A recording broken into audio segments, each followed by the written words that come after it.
Problem number 4 solve करते हैं। Problem number 4 क्या कह रहा है? Calculate the answer up to appropriate number of significance digits. Number A 246.24 जमा 238.278 जमा 98.3।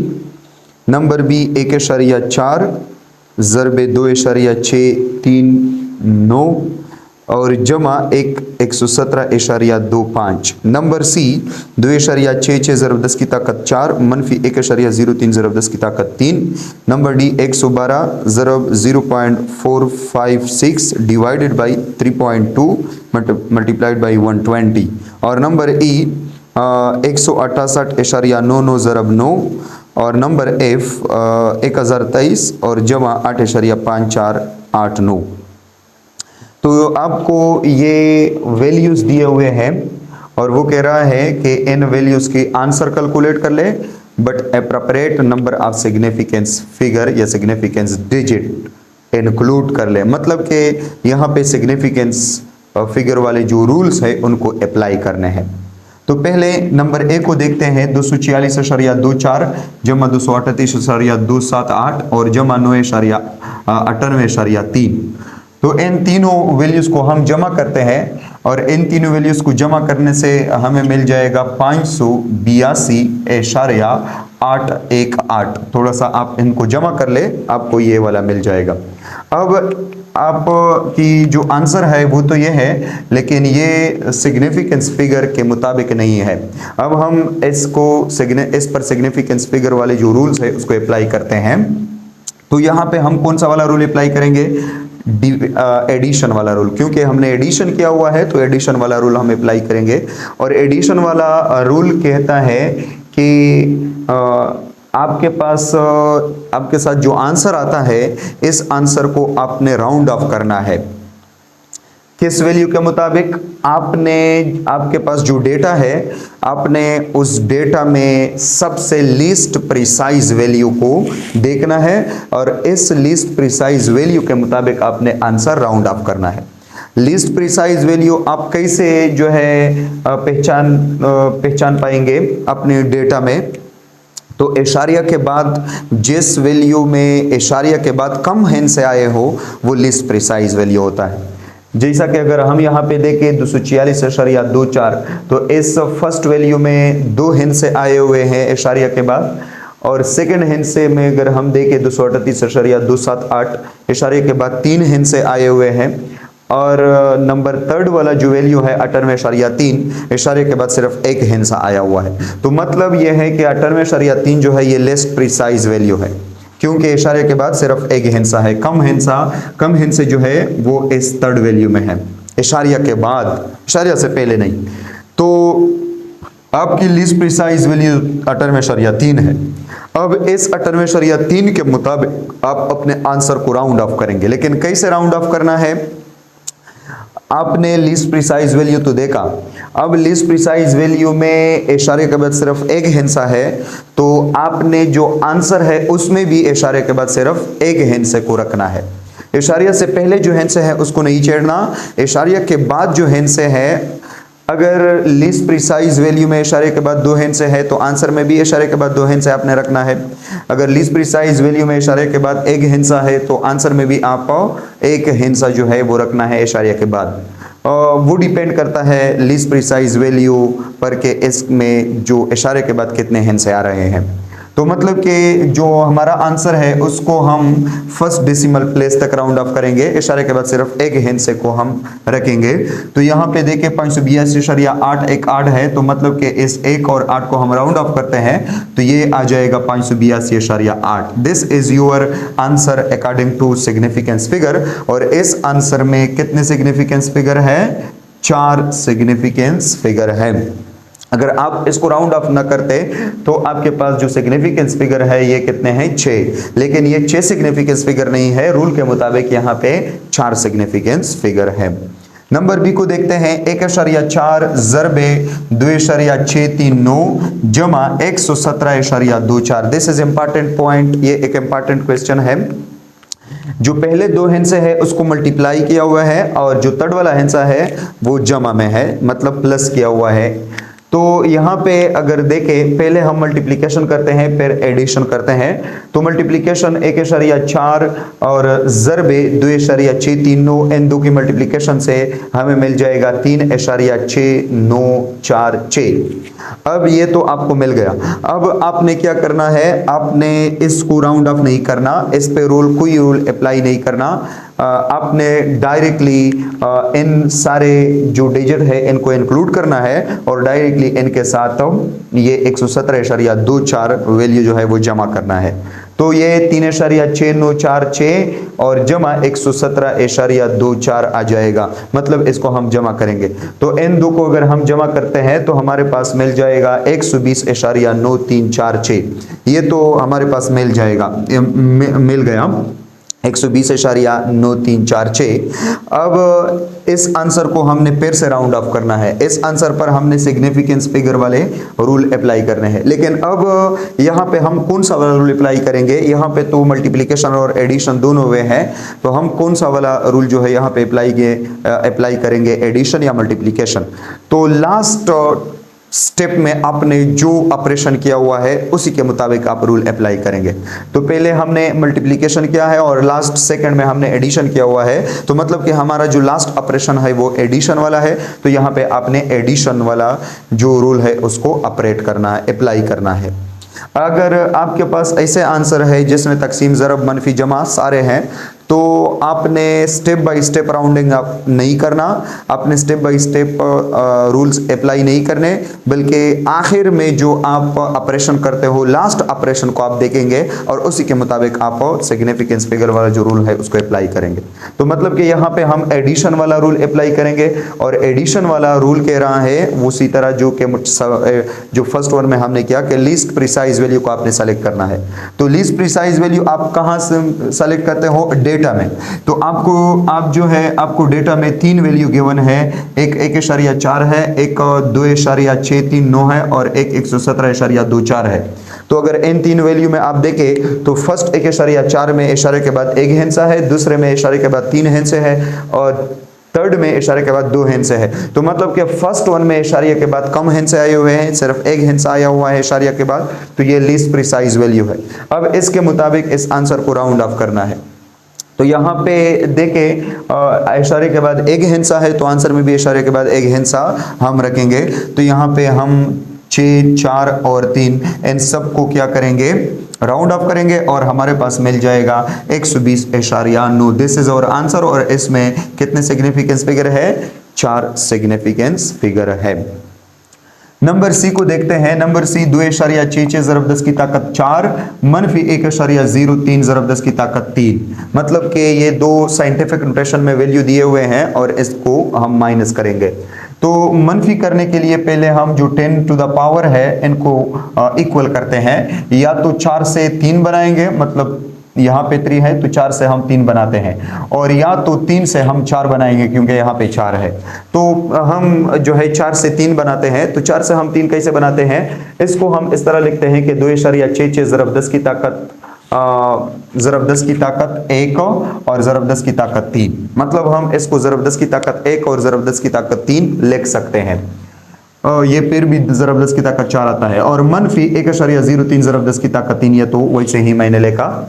तो यहाँ पे देखें, अगर ये 10 की ताकत 1 जो है ये 10 के बराबर है, 2.66 को अगर हम 10 में ज़रब देते हैं तो ये मिल जाएगा हमें 26.2। मतलब 2.66 ज़रब 10 से 26.2 मिल जाएगा और ज़रब 10 की ताकत 3 और मनफी 1.03 ज़रब 10 की ताकत 3। अब ज़रब 10 की ताकत 3 जो है 10 टू द पावर को हम कॉमन करते हैं क्योंकि अब तो सेम है। तो ये आ जाएगा 26.2 मनफी 1.03 इंटू ज़रबे 10 की ताकत 3। अब 24.2 से 1.03 को मनफी करके 25.57 हो जाएगा और 25.57 ज़रब 10 की ताकत 3 हो जाएगा। और इसको हम, ये साइंटिफिक नोटेशन में नहीं है, इसको हम पहले साइंटिफिक नोटेशन में कन्वर्ट करते हैं, क्योंकि यहाँ पे इशारिया जो है इसकी पोजीशन एक करेक्ट पोजीशन नहीं है, इशारिया की पोजीशन ये वाला है। तो हम इशारिया को यहाँ पे मूव करते हैं तो ये मिल जाएगा हमें 2.557 ज़रब 10 की ताकत 4 मिल जाएगा। इशारिया को राइट से लेफ्ट की साइड मूव करने पर पावर जो है वो प्लस में आता है, तो 1 जो डिजिट है हमने इशारिया को पास किया हुआ है, तो मतलब कि 10⁻+1 आएगा और 10⁻+1 को 10⁻³ से जमा करके 10⁻4 बन जाएगा। अब ये आंसर है, लेकिन इस आंसर पर हमने फिर से सिग्निफिकेंस फिगर वाले जो रूल्स है उसको अप्लाई करना है। और कौन सा रूल हम यहाँ पे अप्लाई करेंगे? सब्ट्रैक्शन वाला, चूंकि यहाँ पे सब्ट्रैक्शन है ऑलरेडी, तो सब्ट्रैक्शन वाला रूल, सब्ट्रैक्शन जो एडिशन वाला रूल है वही सब्ट्रैक्शन वाला रूल है। लिस्ट प्रिसाइज वैल्यू को आप सेलेक्ट करते हो, तो यहाँ पे 2.66 10 की ताकत जो पावर ऑफ 10 होता है ये सिग्निफिकेंस में नहीं आता, तो यहाँ पे 2.66 और यहाँ पे 1.03, मतलब कि पहले वैल्यू में इशारे के बाद 2 हिंस है और दूसरे वैल्यू में भी इशारे के बाद 2 हिंस है 0.3 और 6, तो मतलब कि आप किसी भी वैल्यू के मुताबिक इसको राउंड ऑफ करेंगे, लेकिन इशारे के बाद आंसर में भी 2 हिंस जो है वो होने चाहिए। तो यहाँ पे हम 7 को राउंड ऑफ करेंगे और ये हो जाएगा 2.5 और 7 चूंकि 5 से ग्रेटर है तो इस 5 में 1 जमा हो जाएगा, तो ये 2.56 ज़रब 10 की ताकत 4 मिल जाएगा। और यहाँ पे कितने सिग्निफिकेंस फिगर है? 3 सिग्निफिकेंस फिगर है। This is your question number C. Number D की तरफ आते हैं। नंबर डी है 112 ज़रब 0.456 और तकसीमे 3.2 मल्टीप्लाइड बाई 120, मतलब कि पहले ये दो हिंद से हम ज़रब करेंगे, फिर इसको हम तकसीम करेंगे।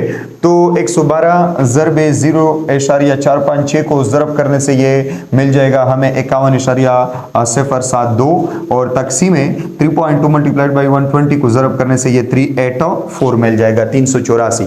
तो यहाँ पे इन दो को हम तकसीम करते हैं तो ये मिल जाएगा हमें 0.133, ये आंसर है। अब यहाँ पे हमने ज़रब किया है और तकसीम किया है, तो यहाँ पे लास्ट वाला ऑपरेशन जो है वो तकसीम का है, तो हम तकसीम डिवीजन वाला रूल जो है सिग्निफिकेंस फिगर का वो अप्लाई करेंगे। लेकिन यहाँ पे अगर आप जो मल्टीप्लिकेशन वाला रूल है उसको भी अप्लाई कर सकते हो, क्योंकि डिवीजन और मल्टीप्लिकेशन की एक ही रूल है। तो डिवीजन या मल्टीप्लिकेशन की रूल क्या कह रहा है? वो कह रहा है कि आपने गिवन डेटा में जो वैल्यूज आपको दिए हैं उन वैल्यू में से आपने लेस एक्यूरेट वैल्यू को देखना है। लेस एक्यूरेट वैल्यू के मुताबिक अपने आंसर को राउंड ऑफ करना है। एक लीस्ट प्रिसाइज वैल्यू होता है और एक लीस्ट एक्यूरेट वैल्यू होता है। लीस्ट प्रिसाइज वैल्यू जिसमें इशारे के बाद हिंस से कम आते हो, लेस एक्यूरेट वैल्यू जिसमें टोटल सिग्निफिकेंस फिगर कम हो। तो यहाँ पे अगर हम देखें 112 में कितने सिग्निफिकेंस फिगर है? 3। 0.456 में कितने सिग्निफिकेंस फिगर है? 3। 3.2 में कितने सिग्निफिकेंस फिगर है? 2। 120 में कितने सिग्निफिकेंस फिगर है? 2।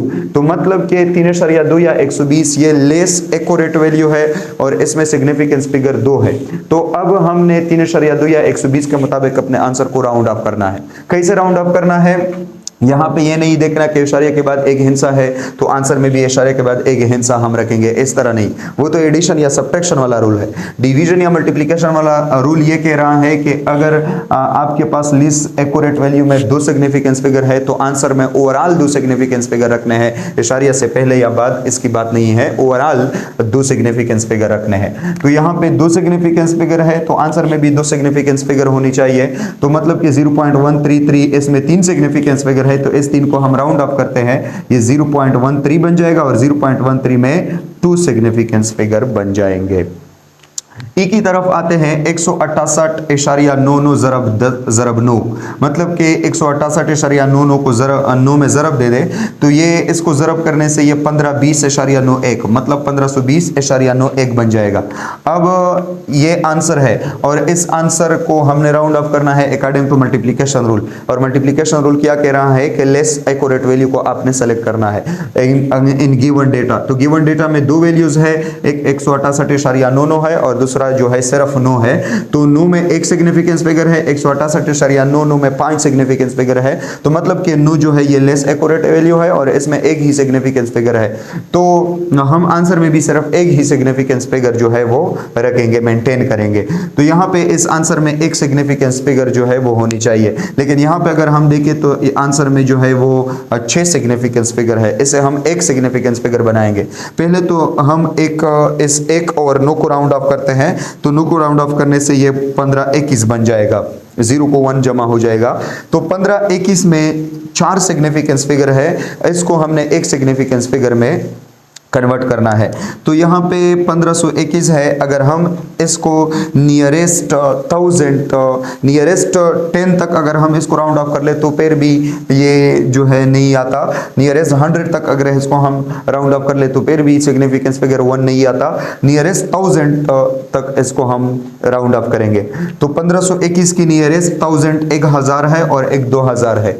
लेकिन अगर आप देखें 1521 1000 से दूर है एज कंपेयर टू 2000, क्योंकि ये 1521 है तो 521 दूर है 1000 से और 479 दूर है 2000 से। तो मतलब कि इसकी नियरेस्ट 1000 के मुकाबले में 2000 है, तो हम 1521 को 2000 लिखेंगे। और 2000 लिखने से ये 3 जो सिफर है ये सिग्निफिकेंस नहीं है, सिर्फ 1 और 2 जो है ये सिग्निफिकेंस है। तो मतलब कि यहाँ पे एक ही सिग्निफिकेंस फिगर है। तो हमारा जो सिग्निफिकेंस फिगर रूल के मुताबिक हमारा जो गुड आंसर है, एक्यूरेट आंसर है, वो है 2000।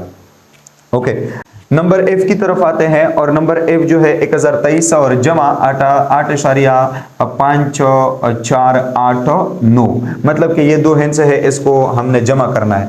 और 1023 को 8.5489 जमा करने से हमें मिल जाएगा 1031.5489। अब यहाँ पे इस आंसर पे एडिशन वाला रूल अप्लाई करना है, सिग्निफिकेंस फिगर का जो एडिशन वाला रूल है। और एडिशन वाला रूल कह रहा है कि आपने लेस प्रिसाइज वैल्यू को सेलेक्ट करना है। लेस प्रिसाइज वैल्यू यानी मतलब इशारे के बाद हिंस से जिस वैल्यू में कम हो वो लेस प्रिसाइज वैल्यू कहलाता है। तो 1023 में इशारे के बाद हिंस से नहीं है और 8.5489 इसमें इशारे के बाद 4 हिंस है। तो मतलब कि 1023 लेस प्रिसाइज वैल्यू है। अब लेस प्रिसाइज वैल्यू 1023 में इशारे के बाद कोई भी हिंसा नहीं है, तो आंसर में भी हम इशारे के बाद कोई हिंसा नहीं रखेंगे। तो मतलब कि 5 को हम डायरेक्टली राउंड ऑफ करते हैं तो ये बन जाएगा 1032। ये 5 है और ये 1 चूंकि आड है, तो अगर ड्रॉपिंग डिजिट 5 है और रिटेन डिजिट आड में आता है तो इसमें हम 1 जमा करेंगे। या अगर 5 के बाद नॉन जीरो डिजिट है और हम 5 को राउंड ऑफ करते हैं तो रिटेन डिजिट को अगर वो इवन है या आड है, दोनों केस में 1 जमा हो जाएगा। तो मतलब कि 1 + 1 ये 2 हो जाएगा। तो 1031 जो है ये 1032 बन जाएगा और इसमें 4 सिग्निफिकेंस फिगर हो जाएंगे। This is your problem number 4। ये आपकी प्रॉब्लम नंबर 4 है। प्रॉब्लम नंबर 5 पढ़ते हैं। प्रॉब्लम नंबर 5 जो है इसमें वो क्या कह रहा है, calculate the answer up to appropriate number of significance digit. वो कह रहे हैं कि appropriate number of significance digit तक आंसर जो है वो कैलकुलेट कर ले। किस चीज़ की आंसर? नंबर ए आपको दिया हुआ है the ratio of mass of proton Mp to the mass of electron Me। आपको एक रेशो दिया हुआ है मास ऑफ प्रोटॉन और मास ऑफ इलेक्ट्रॉन की रेशो, और मास of proton by mass of electron की रेशो है 1.67 ज़रब 10 की ताकत -27 किलोग्राम तकसीम 9.1096 ज़रब 10 की ताकत -31 किलोग्राम। और वो कह रहा है कि इस रेशो को आप कैलकुलेट कर ले, सॉल्व कर ले up to appropriate number of significance digit. और ऑप्शन बी जो है क्वेश्चन बी में, पार्ट बी में आपको दिया हुआ है the ratio of the charge on electron QE to the mass of electron Me। एक और रेशो दिया हुआ है चार्ज ऑन इलेक्ट्रॉन और मास ऑफ इलेक्ट्रॉन के दरमियान कि वो QE divide by Me this is equal two electron पर जो चार्ज है ये 1.6 ज़रब 10 की ताकत -19 कूलम है, और तकसीम मास ऑफ इलेक्ट्रॉन जो है वो 9.1096 ज़रब 10 की ताकत -31 किलोग्राम है। ये 2 रेशो आपको दिए हुए हैं और वो कह रहे हैं कि इन 2 रेशो को आप सॉल्व कर ले, कैलकुलेट कर ले और appropriate number of significance digit तक। तो पहले हम mp बाई me को सॉल्व करते हैं। तो मास of proton by mass of electron जो है ये इनके इसके बराबर है 1.67 ज़रब 10 की ताकत -27 किलोग्राम तकसीम 9.1096 ज़रब 10 की ताकत -31 किलोग्राम। पहले तो ये किलोग्राम और किलोग्राम कैंसिल हो जाएगा। अब अगर हम जो है इन दो वैल्यूज को आपस में डिवाइड करते हैं, बल्कि हम इस तरह लिखते हैं कि 1.67 तकसीम 9.1096 ज़रब ये 10 की ताकत -27 है और ये ज़रब 10 की ताकत -31 जो है उसको मल्टीप्लिकेशन में लिखने से ये 10 की ताकत जमा जो है +31 जमा 31 बन जाएगा। तो इस तरह mass of proton divided by mass of electron this will be equal to. अब अगर हम इसको तकसीम करते हैं 1.67 को हम 9.1096 पर तकसीम करते हैं तो आपके पास मिल जाएगा 0.18332 और ये ज़रब 10 की ताकत -27 ज़रब 10 की ताकत 31 ऐसे आ जाएगा ज़रब 10 की ताकत 4। पहले हम इसको साइंटिफिक में कन्वर्ट करते हैं तो साइंटिफिक में कन्वर्ट करने से ये आ जाएगा 1.8332 ज़रब 10 की ताकत ये 3 हो जाएगा, 4 से 3 हो जाएगा। अब इसको राउंड ऑफ करना है, इस पे प्रोडक्ट वाला जो रूल है उसको अप्लाई करना है, सिग्निफिकेंस फिगर की जो प्रोडक्ट वाला रूल है। और इसमें अगर हम देखें तो 1.67 जो मास ऑफ प्रोटॉन है इसमें 3 सिग्निफिकेंस फिगर है और मास ऑफ इलेक्ट्रॉन में जो है वो 5 सिग्निफिकेंस फिगर है। तो मतलब कि हम यहाँ हमारे पास जो लेस एक्यूरेट वैल्यू है वो 1.67 मतलब मास ऑफ प्रोटॉन की है। तो इसके मुताबिक हम इसको राउंड ऑफ करते हैं तो मास ऑफ प्रोटॉन में कितने सिग्निफिकेंस फिगर है 3, तो आंसर में भी हम 3 सिग्निफिकेंस फिगर को रखते हैं। तो इस तरह ये 3 और 2 को हम राउंड ऑफ करेंगे, ये हमारे पास 1.83 ज़रब 10 की ताकत 3 हो जाएगा। तो मतलब कि mass of proton to the mass of electron जो रेशो है एप्रोप्रिएट सिग्निफिकेंस फिगर में वो है 1.83 ज़रब 10 की ताकत 3। अब हम पार्ट बी को सॉल्व करते हैं। क्यों E divide by ME this is equal to 1.6 ज़रब 10 की ताकत -19 कोलम तकसीम 9.1096 ज़रब 10 की ताकत -31 किलोग्राम। तो पहले हम इस तरह लिखेंगे कि charge on electron divided by mass of electron this is equal to 1.6 divide तकसीम 9.1096 ज़रब ये 10⁻⁻19 कूलम है और मल्टीप्लाइड बाई ये हो जाएगा 10⁻+31 kg। ये 10⁻⁻31 को मल्टीप्लिकेशन में लिखने से ये 10⁻+31 बन जाएगा, तो ये किलोग्राम इनवर्स हो जाएगा। तो इस तरह charge on electron divided by mass of electron this will be equal to, अगर आप 1.6 को 9.1096 पर तकसीम करते हो तो आपके पास क्या मिल जाएगा, आपको मिल जाएगा 0.175638 ये मिल जाएगा और multiplied by 10 to the power ये -19 है, ये 31 है, ये इससे 10 टू द पावर +12 बन जाएगा और ये किलोग्राम सॉरी ये कोलम और किलोग्राम इनवर्स, या आप इस तरह लिख सकते हो कि coulomb divided by kilogram. Okay, अब पहले इसको साइंटिफिक में कन्वर्ट करना है क्योंकि ये इशारिया यहाँ पे होना चाहिए। तो इस तरह charge on electron divided by mass of electron ये हो जाएगा 1.75638 multiplied by 10 to the power 11 हो जाएगा और kilogram by coulomb by kilogram. This is the ratio of the charge on electron to the mass of electron, मतलब E/m ratio. अब इसको हमने राउंड ऑफ करना है और यहाँ पे डिवीजन वाला जो रूल है उसको अप्लाई करना है। डिवीजन वाला रूल क्या कह रहा है कि लेस एक्यूरेट वैल्यू को आपने पहले देखना है। तो 1.6 mass of charge on electron में 2 सिग्निफिकेंस फिगर है 1.6 और मास ऑफ इलेक्ट्रॉन में जो है वो 5 सिग्निफिकेंस फिगर है। तो मतलब कि चार्ज ऑन इलेक्ट्रॉन जो है ये लेस एक्यूरेट वैल्यू है और इसमें सिग्निफिकेंस फिगर 2 है। तो आंसर में भी हम 2 सिग्निफिकेंस फिगर को रखते हैं। तो इस तरह ये 5 जो है इसको हम राउंड ऑफ करते हैं और इस 7 को एक जमा करके ये charge on electron divided by mass of electron ये मिल जाएगा हमें 1.8 ज़रब 10 की ताकत 11 किलोग्राम कोलम पर kilogram. This is your answer, ये आपकी आंसर है। प्रॉब्लम नंबर 6 को सॉल्व करते हैं। प्रॉब्लम नंबर 6 क्या कह रहा है? Find the dimension of number A Planck constant h from the formula E is equal to hf where E is the energy and f is the frequency. Number B gravitational constant capital G from the formula F is equal to G m1 m2 divided by r square where F is the force, m1 m2 are the masses of objects and r is the distance between the center of objects.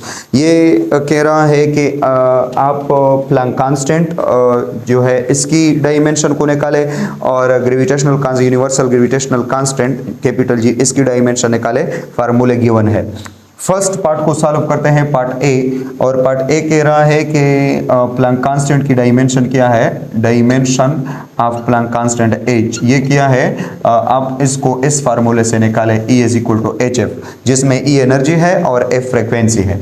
तो इस फार्मूले से हम कैसे Planck constant की dimension को निकाल सकते हैं? तो हम पहले H को लिखते हैं कि H is equal to E divided by F। H E by F के बराबर हो जाएगा।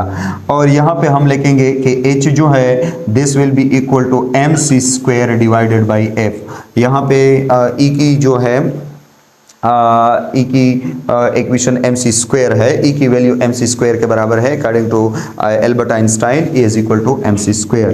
तो E की जगह mc स्क्वायर पुट कर ले, यहाँ पे E की जगह mc स्क्वायर पुट कर ले, तो यहाँ पे H will be equal to mc square.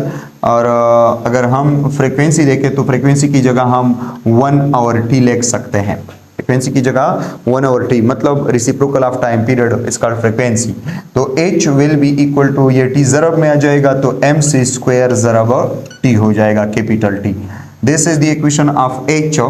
तो अब डायमेंशन ऑफ H जो है this will be equal to, आपको पता है मास की dimension capital M square bracket है और C चूंकि स्पीड ऑफ लाइट है और स्पीड की डायमेंशन LT इनवर्स है और यहाँ पे स्क्वायर आ जाएगा, ज़रब टाइम पीरियड T की dimension capital T square bracket है। तो इस तरह dimension of Planck constant this will be equal to, ये m और ये स्क्वायर को ओपन करने से L स्क्वायर और T इनवर्स स्क्वायर बन जाएगा और ज़रब ये T पावर 1 हो जाएगा। इस तरह ये T पावर 1 हम लिख सकते हैं, ये m पावर 1 भी लिख सकते हैं। तो इस तरह dimension of H this will be equal to m power 1 और ये L पावर 2 और ये T इनवर्स 2 है और ये T 1 है। तो इस तरह ये कैंसिल हो जाएगा और यहाँ पे आ जाएगा T इनवर्स 1 और square bracket. This is the dimension of Planck constant. ये प्लैंक कांस्टेंट की डायमेंशन है। ओके, अब पार्ट बी को अगर हम देखें, पार्ट बी में जो है हमसे डायमेंशन ऑफ ग्रेविटेशनल कांस्टेंट मांगा हुआ है कि gravitational constant, universal gravitational constant capital G की डायमेंशन क्या है। आप इस फार्मूले से निकालें कि F is equal to G m1 m2 divided by r square. ये न्यूटन ग्रेविटेशनल लॉ है। तो इससे यहाँ से हम कैसे निकाल सकते हैं? तो यहाँ पे अगर हम देखें G will be equal to f r square divided by m1 और m2। मतलब कि r को क्रॉस करने से ये f r square बन जाएगा, m1 m2 पर डिवाइड करने से यहाँ पे G हो जाएगा और G will be equal to f r square divided by m1 ज़रब m2। तो इस तरह G will be equal to F की जगह आप ma लिख सकते हो न्यूटन सेकंड लॉ के मुताबिक, ma into r square divided by m1 और m2। यहाँ पे एक m कैंसिल हो जाएगा तो आपके पास जो G है this will be equal to ar square divided by m2 या m1 any1 या m लेके सिर्फ, चूंकि ये डायमेंशन है, डायमेंशन में m1 m2 1 2 की कोई अहमियत नहीं है। तो इस तरह डायमेंशन ऑफ g जो है this will be equal to, आपको पता है एक्सेलरेशन की डायमेंशन है lt इनवर्स स्क्वायर और स्क्वायर ब्रैकेट और r की डायमेंशन है l, चूंकि r पर स्क्वायर है तो ये l स्क्वायर बन जाएगा और डिवाइडेड बाई m की dimension capital M square bracket हो जाएगा। तो इस तरह जो डायमेंशन ऑफ g है, dimension of capital G this will be equal to, ये किया जाएगा, ये m इनवर्स हो जाएगा, m को ऊपर ले जाने से m इनवर्स बन जाएगा और यहाँ पे L है और यहाँ पे L स्क्वायर है, तो n को ज़रब करने से ये L क्यूब बन जाएगा और ये T इनवर्स स्क्वायर हो जाएगा। तो इस तरह dimension of the capital G universal gravitational constant this is equal to m power -1 L power cube और T पावर -2। प्रॉब्लम नंबर 7 को देखते हैं। Problem number 7 show that number A kinetic energy is equal to 1/2 mv square and the potential and B potential energy is equal to mgh are dimensionally correct। मतलब कि problem number 7 में आपको एक number A part में kinetic energy दिया हुआ है कि काइनेटिक एनर्जी 1/2 mv स्क्वायर के बराबर है, और नंबर बी पार्ट में आपको पोटेंशियल एनर्जी दिया हुआ है कि पोटेंशियल एनर्जी जो है ये mgh के बराबर है। तो आप इन दोनों इक्वेशन को जो है इन दोनों रिलेशन को डायमेंशनली चेक कर ले कि ये दोनों रिलेशन डायमेंशनली करेक्ट है या नहीं है। तो इनको चेक करने के लिए डायमेंशनली चेक करने के लिए कि ये करेक्ट है या नहीं है, हम क्या करेंगे, दोनों साइड के डायमेंशन को कंपेयर करेंगे। अगर इन दोनों साइड के डायमेंशन सेम आ रहे हैं तो मतलब कि ये डायमेंशनली करेक्ट है, अगर सेम नहीं आ रहे हैं तो मतलब कि डायमेंशनली इनकरेक्ट है। अब अगर हम देखें यहाँ पर जो काइनेटिक एनर्जी है, काइनेटिक एनर्जी आपको पता है कि काइनेटिक एनर्जी की यूनिट जो है वो है जूल। जो एनर्जी जो भी है यूनिट जूल है एनर्जी की, तो काइनेटिक एनर्जी की यूनिट जूल है। और आपको पता है कि जो जूल है this is 1 joule is equal to 1 Newton metre. तो मतलब कि जूल जो है ये न्यूटन मीटर के बराबर है। तो अब यहाँ पे हम लिख सकते हैं कि joule this is equal to Newton. Newton is the unit of force, और आपको पता है कि फोर्स की जो डायमेंशन है वो mLT इनवर्स स्क्वायर है। F is equal to m ऐसे आप इसको निकाल सकते हैं। F is equal to ma, a की जगह LT इनवर्स स्क्वायर और m की जगह कैपिटल M।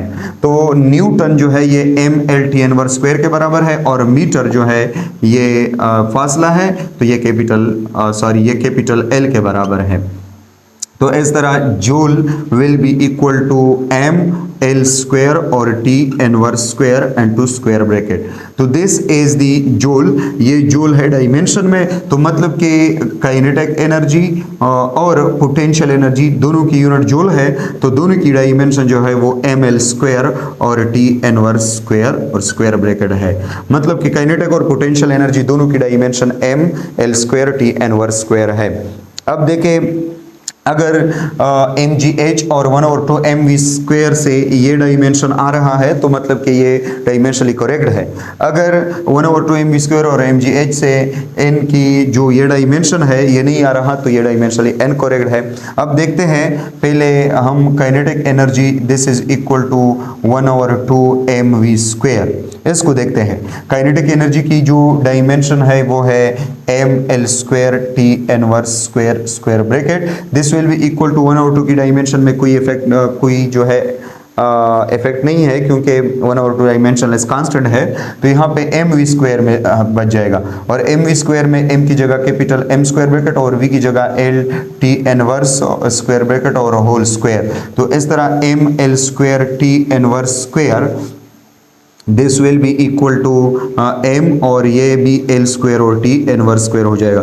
तो मतलब कि लेफ्ट साइड और राइट साइड के डायमेंशन सेम आ रहे हैं, तो मतलब kinetic energy is equal to 1/2 mv square, ये डायमेंशनली करेक्ट है। और इस तरह पोटेंशियल एनर्जी जो है पार्ट बी में पोटेंशियल एनर्जी mgh के बराबर है, और आपको पता है पोटेंशियल एनर्जी या kinetic energy any one energy की जो डायमेंशन है वो mL square T inverse square square bracket के बराबर है, ये वाला। अब अगर mgh से ये डायमेंशन आ रहा है तो ये डायमेंशनली करेक्ट है।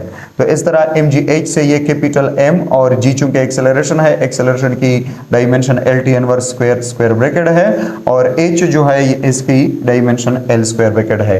तो इस तरह mL square T inverse square square bracket this will be equal to ये m हो जाएगा और ये L मल्टीप्लाइड बाई L, ये L स्क्वायर बन जाएगा और ये T इनवर्स स्क्वायर हो जाएगा और स्क्वायर ब्रैकेट। तो मतलब कि राइट साइड और लेफ्ट साइड दोनों की डायमेंशन सेम आ रहे हैं, तो मतलब कि ये P is equal to mgh वाला जो रिलेशन जो इक्वेशन है ये भी डायमेंशनली करेक्ट है। तो मतलब कि पार्ट ए और पार्ट बी में जो रिलेशन दिए हुए हैं काइनेटिक एनर्जी और पोटेंशियल एनर्जी, ये दोनों रिलेशन जो है डायमेंशनली करेक्ट रिलेशन है। These are your numerical problem of chapter 1 with sir Farhad. Okay, thank you.